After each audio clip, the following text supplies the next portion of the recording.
सोचिए, आप लाखों खर्च करके विदेश घूमने जाते हैं, लेकिन क्या आप जानते हैं, जिस आस्था को आप सबसे पवित्र मानते हैं, उसी आस्था के नाम पर आपके ही देश के एक तीर्थ में क्या-क्या हो रहा है। त्र्यंबकेश्वर भगवान शिव के 12 ज्योतिर्लिंगों में से एक, जिसे महादेव का घर माना जाता है। आज वही घर विवादों, घोटालों और हिंसा का अड्डा कैसे बनता जा रहा है? इसका इतिहास जितना दिव्य और पुराना है, इसका वर्तमान उतना ही चौंकाने वाला है। आज हम आपको त्र्यंबकेश्वर के उन अनसुने सच से रूबरू करवाएंगे, जिसे जानना आपके लिए बेहद जरूरी है। इसकी कहानी शुरू होती है हजारों साल पहले, गौतम ऋषि और उनके श्राप से। कहते हैं गौतम ऋषि पर गौ हत्या का पाप लग गया था। उस पाप से मुक्ति पाने के लिए उन्होंने भगवान शिव की कठोर तपस्या की। वो चाहते थे कि यहां पवित्र गंगा अवतरित हो।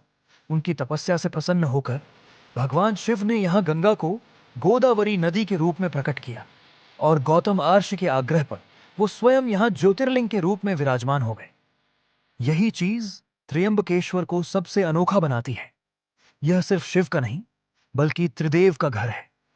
लेकिन जिस मंदिर की नींव ही त्याग और तपस्या पर रखी गई, आज वो किन विवादों में घिर गया है।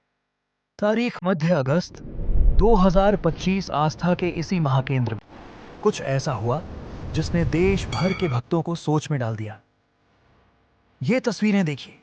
घंटों के इंतजार के बाद एक भक्त का सब्र जवाब दे गया और उसकी आवाज मंदिर के सुरक्षा कर्मियों से टकराई।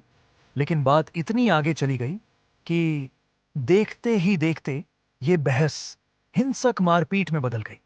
मंदिर ट्रस्ट ने जांच के आदेश तो दे दिए हैं, लेकिन सवाल ये है कि क्या एक भक्त को भगवान के घर में ही ऐसी हिंसा झेलनी है? क्या भक्तों के साथ ऐसी बदतमीजी जायज है?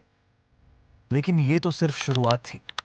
जो मैं अब आपको बताने जा रहा हूं, वो आपकी आंखों पर से पर्दा उठा देगा।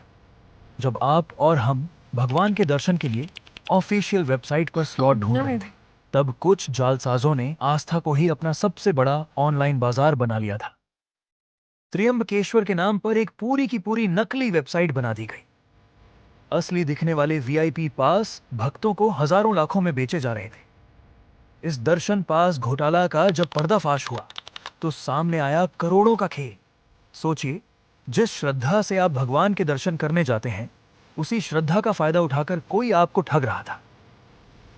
लेकिन इन तमाम विवादों के बावजूद त्र्यंबकेश्वर एक ऐसे महापर्व के लिए तैयार हो रहा है जिसका इंतजार पूरी दुनिया करती है। हम बात कर रहे हैं महाकुंभ की। जी हां, लाखों की आस्था का सैलाब, दुनिया का सबसे महान धार्मिक समागम। एक तरफ मंदिर अपने अंदरूनी विवादों से जूझ रहा है, तो दूसरी तरफ इतिहास के सबसे महान आयोजन की भव्य तैयारी कर रहा है। ये त्र्यंबकेश्वर के दो चेहरे हैं, एक वर्तमान की दुखद चुनौती और दूसरा सदियों पुरानी आस्था और भविष्य की उम्मीद की एक नई रोशनी। तो दोस्तों, ये है त्र्यंबकेश्वर की पूरी कहानी। एक ही स्थान पर दिव्य इतिहास का गौरव। आज का विवाद, आस्था पर चोट करता घोटाला और लाखों लोगों का अटूट विश्वास। त्र्यंबकेश्वर मंदिर आज एक बदलाव के दौर से गुजर रहा है। हमें अपनी राय और विचार नीचे कमेंट्स में जरूर लिखें, क्योंकि आपकी आवाज मायने रखती है। अगर यह जानकारी आपको महत्वपूर्ण लगी, तो वीडियो को लाइक करें और इसे ज्यादा से ज्यादा शेयर करें, ताकि हर भक्त इन घोटालों से सावधान रह सके और मंदिर की पवित्रता बनी रहे। ऐसी ही और भी खोजी रिपोर्ट्स के लिए हमारे चैनल को अभी सब्सक्राइब करें।